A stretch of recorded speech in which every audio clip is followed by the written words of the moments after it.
Welcome back to Tankur gardens. ഞാൻ അഞ്ജന കൃഷ്ണൻ. അപ്പോൾ ഇന്ന് വന്നിരിക്കുന്നത് നമ്മുടെ നഴ്സറീസിൽ നിന്ന് നമുക്ക് അധികമായിട്ട് വാങ്ങാൻ പറ്റാത്ത കുറച്ച് റോസ് വെറൈറ്റീസിൻ്റെ കളക്ഷനായിട്ടാണ് കേട്ടോ വന്നിരിക്കുന്നത്. അപ്പോൾ അതിൽ ആദ്യമായിട്ടുള്ളത് ബ്ലൂ ഫോറിയോ എന്ന റോസാണ്. ഇത് നമ്മുടെ നഴ്സറീസിൽ നമുക്ക് കിട്ടത്തില്ല, മേടിക്കാനായിട്ട് റെയറായിട്ട് മാത്രം കിട്ടുന്ന വെറൈറ്റിയാണ് കേട്ടോ. ഇതിൻ്റെ ഏകദേശം ഒരു 7 പ്ലാന്റ്സ് മാത്രമേ നമുക്കിപ്പോൾ സെയിലിനായിട്ട് കൊണ്ടുവരാനായിട്ട് പറ്റിയിട്ടുള്ളൂ. 7 പ്ലാന്റ്സ് മാത്രമേ ഉള്ളൂ. അപ്പോൾ ഫസ്റ്റ് വന്നേക്കുന്നത് ബ്ലൂ ഫോറിയോ ആണ്. രണ്ടാമതായിട്ട് ബ്രിട്ടീഷ് ക്യൂൺ റോസ് ആണ് കേട്ടോ. നല്ല ഫ്രാഗ്രൻസ് ആണ്. ഒരു ബേബി പിങ്കും വൈറ്റും ഷെയ്ഡിലായിരിക്കും കേട്ടോ ഇത് ഫ്ലവറിങ് ആവുന്നത്. ചില സമയത്ത് പ്യുവർ വൈറ്റ് ആയിട്ടൊക്കെ ഫ്ലവറിങ് ആവുന്നുണ്ട്. ഇപ്പോൾ ഇത് ഇവിടെ ഫ്ലവറിങ് ആയി നിൽക്കുന്നതാണ് കാണുന്നത്. ഒരു ലൈറ്റ് പിങ്ക് ഷെയ്ഡും ചുറ്റിനും വൈറ്റും ആയിട്ടുള്ളതാണ്. ബ്രിട്ടീഷ് ക്യൂൻ എന്നാണ് കേട്ടോ ഇതിൻ്റെ ഐഡി വരുന്നത്. തനി നാടനാണ്, നാടൻ സുന്ദരി റോസാണ്. കമ്പ് വെച്ച് കിളിർപ്പിച്ചെടുത്തതാണ് കേട്ടോ. തൈകളൊക്കെ നല്ല ഹെൽത്തി ആയിട്ടുള്ള പ്ലാന്റ്സ് ആണ്.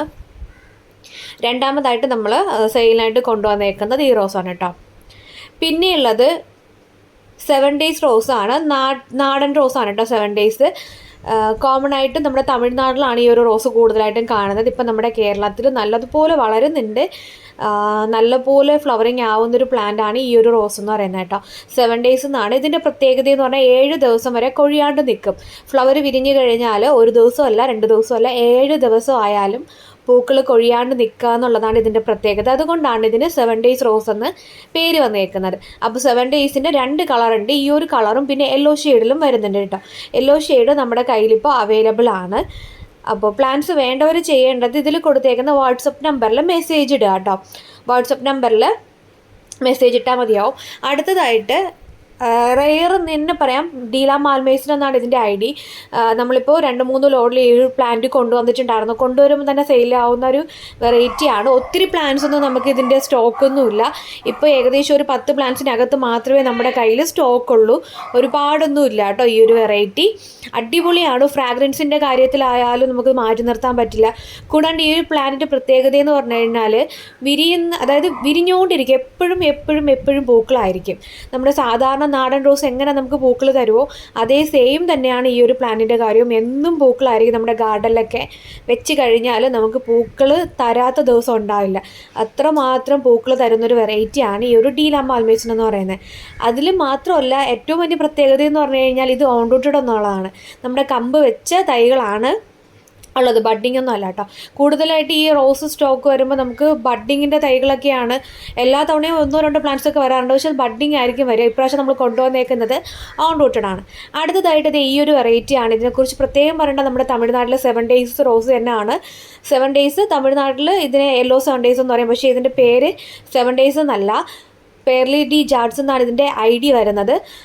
നാടനാണ് കേട്ടോ. കമ്പ് വെച്ച് നമ്മുടെ നാടൻ റോസ് നമ്മൾ എങ്ങനെയാണോ വളർത്തിയെടുക്കുന്നത് അതുപോലെ തന്നെ നമുക്ക് കമ്പ് വെച്ച് കിളിർപ്പിച്ച് അടിപൊളിയായിട്ട് വളർത്തിയെടുക്കാൻ പറ്റും. നല്ലൊരു മരം പോലെയൊക്കെ പൂത്ത് നിൽക്കാൻ കഴിവുള്ള ഒരു പ്ലാന്റാണ് കേട്ടോ. നമ്മുടെ കയ്യിലുള്ള പ്ലാന്റ്സും അത്രയും നല്ല ഹെൽത്തി ആയിട്ടുള്ള ബുഷി ആയിട്ടുള്ള പ്ലാന്റ്സ് ആണ്. നമുക്ക് ചെറിയൊരു പൂമരമൊക്കെ ഉണ്ടാക്കണമെന്നുണ്ടെങ്കിൽ ഇതിൻ്റെ ഒരു പ്ലാന്റ് മതിയാവും.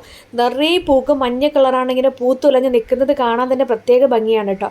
അടുക്ക് പെറ്റൽസ് ആണ്. നിങ്ങൾ പൂക്കൾ നോക്കുമ്പോൾ മനസ്സിലാവുമല്ലോ. പൂക്കൾ നിറയെ പെറ്റൽ കൗണ്ടും അതിൻ്റെ അടുങ്ങിയുള്ള ആ ഒരു ഇതളുകളൊക്കെ കാണാനായിട്ട് പ്രത്യേക ഭംഗിയല്ലേ. അടുത്തതായിട്ട് ഈ ഒരു വെറൈറ്റിയാണ് ലാവൻഡർ റോസാണ്. ലാവൻഡർ റോസിൻ്റെയും ഒത്തിരി തൈകളൊന്നും നമുക്കില്ല. ഒരു 3 പ്ലാന്റ്സ് മാത്രമേ ലാവൻഡർ റോസിൻ്റെ ഇപ്പോൾ അവൈലബിൾ ആയിട്ടുള്ളൂ കേട്ടോ. 3 പ്ലാന്റ്സേ ഉള്ളൂ. അപ്പോൾ പ്ലാന്റ്സ് വേണ്ടവർ ചെയ്യേണ്ടത് ഇതിൽ കൊടുത്തേക്കുന്ന വാട്സപ്പ് നമ്പറിൽ മെസ്സേജ് ഇടുക. ചിലപ്പോൾ നിങ്ങൾ വിളിച്ചു കഴിഞ്ഞാൽ കിട്ടണമെന്നില്ല. കാരണം പ്ലാന്റ്സ് ഇപ്പോൾ ഇന്ന് തിങ്കളാഴ്ചയാണ്. കഴിഞ്ഞ ആഴ്ച ഞാൻ ഹോസ്പിറ്റലിലായിരുന്നുകൊണ്ട് പ്ലാന്റ്സ് അയക്കാൻ പറ്റിയില്ല. അപ്പോൾ ഇപ്രാവശ്യം തകർത്ത് പാക്കിംഗ് നടക്കുവാണ്. പിന്നെയുള്ളത് ബിസ്ക്കറ്റ് റോസാണ്. ഇതാണ് സംഭവം. അടിപൊളി റോസാണ്. കാണാനായിട്ടായാലും എന്താ കുഞ്ഞു ഇതളുകളൊക്കെ ആയിട്ട് നല്ല രസമാണ്. ഇത്ര അല്ല കേട്ടോ, പൂക്കൾക്ക് കുറച്ചുകൂടെ വലിപ്പം ഉണ്ടാവും. ഇപ്പോൾ ഇവിടെ വന്നപ്പോൾ ഈ 2 പൂക്കളുടെയാണ് കേട്ടോ വീഡിയോ എടുത്തേക്കുന്നത്. നല്ല രസമാണ്. ഒരു ബിസ്ക്കറ്റിൻ്റെ ഒരു ഓറഞ്ച് ഒരു കാവി കളറെന്ന് പറയാം, അങ്ങനെയാണ് വരുന്നത്. അടിപൊളി റോസാണ്. അത്യാവശ്യം ഫ്രാഗ്രൻസിൻ്റെ നിറയെ മുള്ളുകളോട് കൂടിയ ഒരു വെറൈറ്റിയാണ്. അപ്പോൾ ഇത്രയും പ്ലാന്റ്സ് ആണ് സെയിലിനായിട്ടുള്ളത്. പ്ലാന്റ്സ് വേണ്ടവർ വേഗം തന്നെ വാട്സപ്പിൽ വന്നോളൂ കേട്ടോ. Thank you.